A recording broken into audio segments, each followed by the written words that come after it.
Kristen, and today we are in the kitchen. I wanted to show you what I was making tonight because it was really good for all the things that I tried to avoid. Some of the things I have to avoid. So this meal that I'm fixing to prepare is going to be gluten-free, dairy-free, soy-free, egg-free, and it's also going to be low-fat and also good for a GERD diet. Now, I have some disclaimers to make. First of all, I am going to make a stir fry with some salmon on top, and I'm going to be using ginger. And then to season, instead of soy sauce, I'm going to be using sesame oil, and this is perfect for those with soy allergies because it gives you Asian flavor, but you don't have to worry about soy. And I've got garlic and ginger here, but I'm going to talk about that in a minute and why, if you have problems or these are your triggers, then you could use either the powders or not even put these in at all. And I promise that's garlic, but it's got a purple tint, probably because of my lights. Okay, so I've got some rice here. This is dry right now. I haven't started this yet. I've got stir-fry vegetables. I noticed this had rice too, but I'll just blend it all together, and the more the merrier. I've got the sesame oil, some olive oil to saute the onion and garlic in. I've got some salt, pepper, as I said, the ginger. That's going to season both the salmon and the stir-fry vegetables. And then I've got sesame seeds to go on top. So the first thing I'm going to do, I'm going to try to show a step-by-step process, but also not screw this up and still make it easy to follow, is I've got this fillet here of salmon, and I'm just going to transfer it to this baking tray with foil. And because I want ooh, I didn't think this out, did I? No, I did not. Because I want the salmon to have Asian flavor, I'm going to put like a teaspoon, maybe just a few drizzles of sesame oil on the salmon and rub it in. And then I'm going to season this with salt, pepper, and a little bit of olive oil. Before I do that though, not olive oil, I didn't mean that. I'm going to preheat my oven to 375. And so I'm going to go ahead and take a little bit of salt. Now, I recently had my gallbladder out, which is why I'm going really low fat. Of course, I had to go low fat beforehand because it kept causing problems. So, it is what it is. Also, I feel better when I have foods that are lower in fat. So, to prevent having any other aches and pains in the area where the gallbladder was, I try to minimize the amount of fat. So the sesame oil is only going on one thing, and that's the salmon, so it doesn't dry out. So now that I've got that down, I'm going to sprinkle some ginger on here too, and I miscalculated. Is this going to come open? Am I going to break a nail?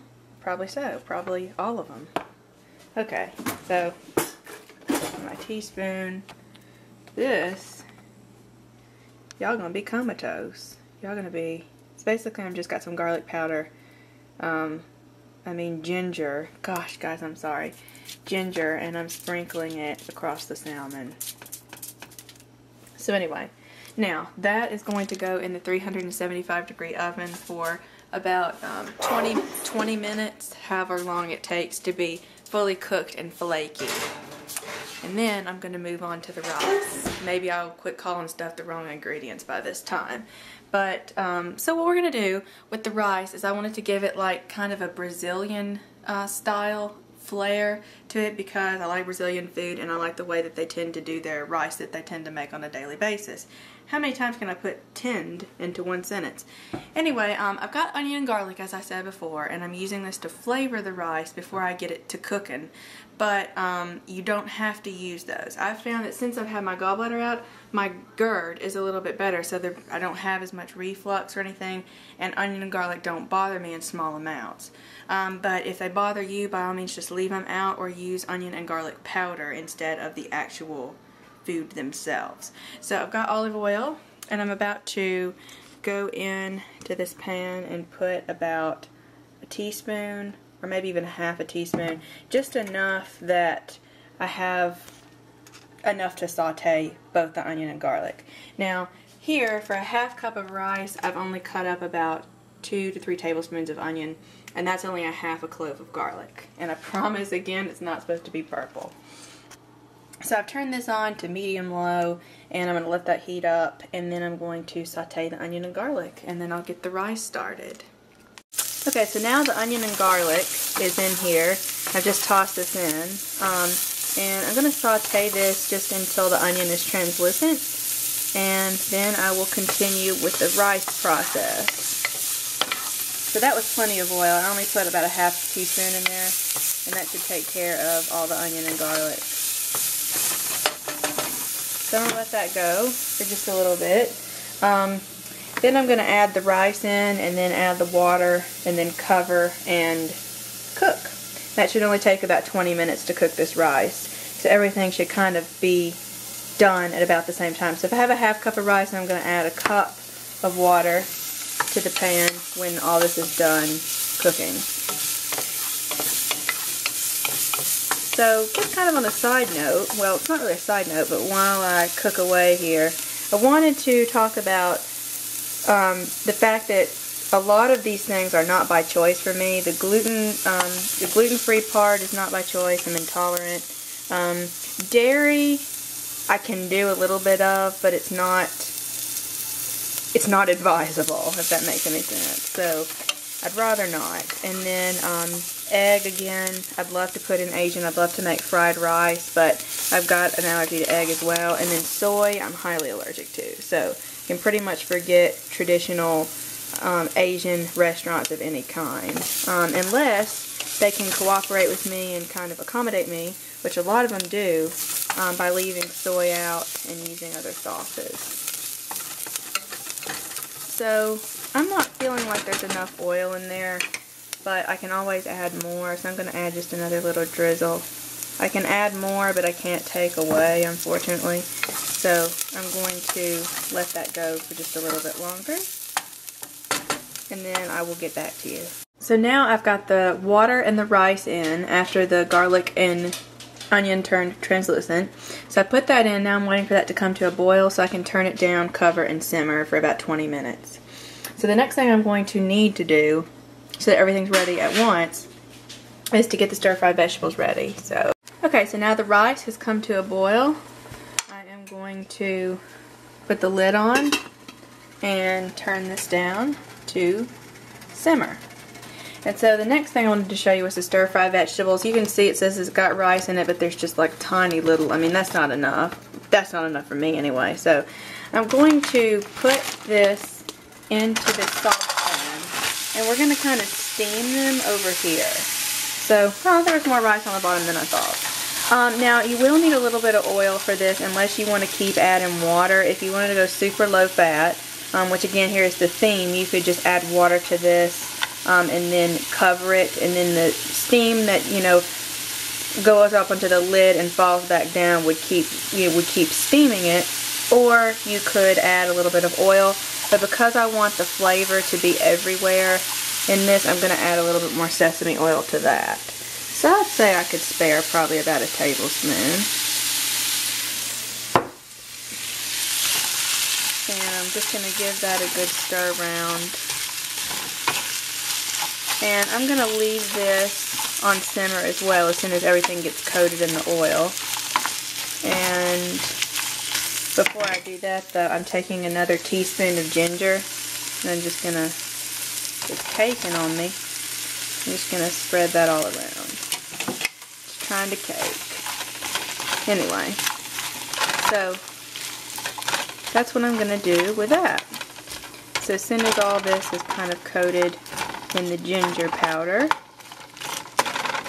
I'm going to put a lid on this pan, and then I'm going to let that steam for another 20 minutes along with the rice and the salmon. So everything should be done kind of roughly around the same time. So because I don't have a lid that actually fits this daggum skillet, I'm going to make one. Well, I'm not going to physically.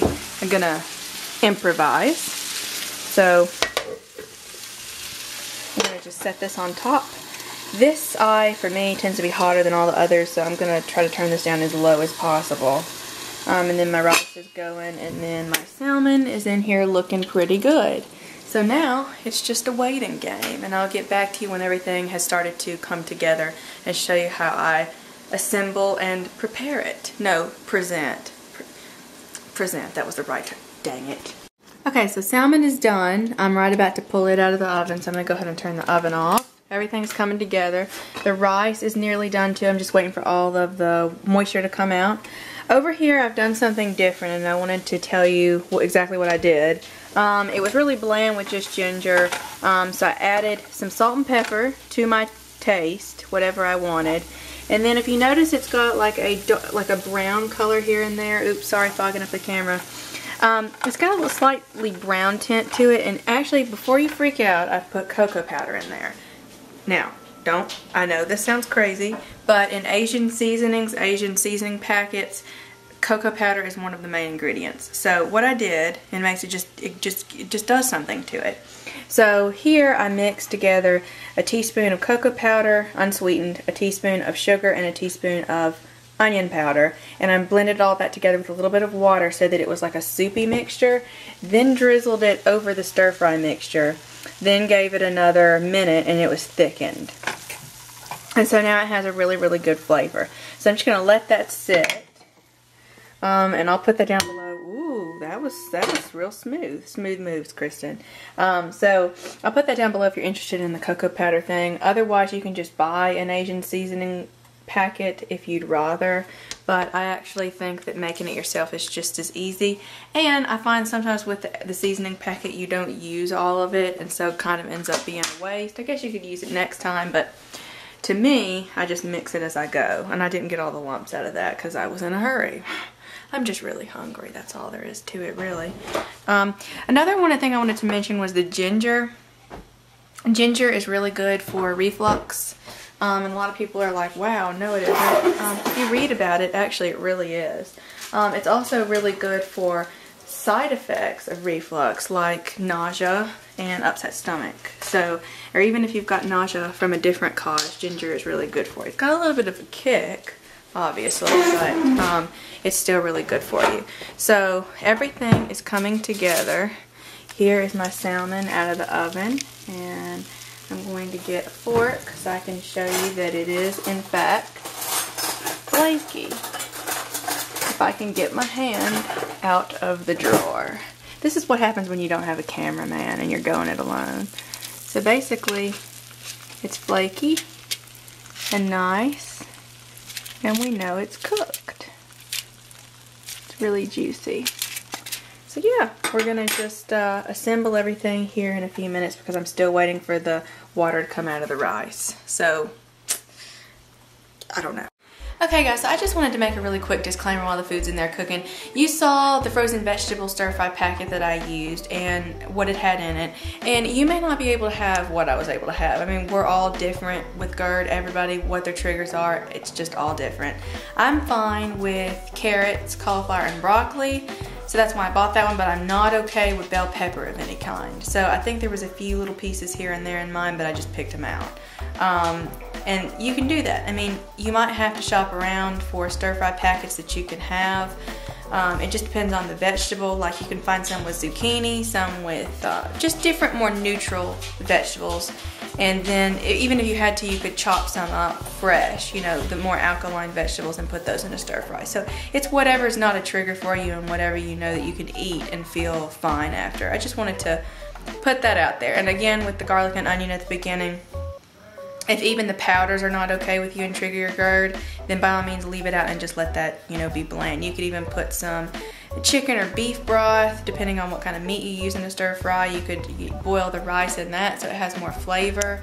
It's just whatever you can do to make it enjoyable, but also make sure you don't flare up your situation. So that's all I wanted to say. Hope that helped.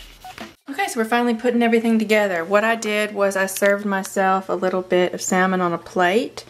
And because I don't like a lot of it, it's also very filling because it's so full of protein. So just to be careful that I don't overeat, I just fixed myself a little bit. So I'm going to sit that down. Don't mind the cocoa powder over there. The rice is finally done. I'm going to put a fork through it to make sure there's no more water. And we're good. So I'm going to cut that off, and then I'm going to take the lid off of my other Precious on the floor. Sorry about that. And then so I've got my veg mixture here, and then with some added rice. So I'm just going to get this little ladle-like thing and ladle myself some rice. That's the onion and garlic rice. Okay, and then now I'm going to come over here and get my most favorite vegetables. Broccoli, carrot. I don't even mind mushrooms. Usually I'm not a huge mushroom fan, but I'm thinking about getting one or two in there. There's celery in there too. I'm trying to just basically pick and choose. I think I'd like some more carrot. So then, from there, I'm just going to add a bit of sesame seeds on top of the rice mixture. Now, from there, I mean, you could serve this however you wanted to. You could even not even, you know, if somebody was really hungry, I mean, you could just take the big salmon fillet and put it on top of the stir fry. But I wanted to just give myself a serving size. Also, I guess I could serve it on top, but I like to just eat them separately, but at the same time. Now, did that make sense? No. But there it is, ladies and gentlemen. I'm going to take it into here, flip the light on, so we can see it in all of its glory.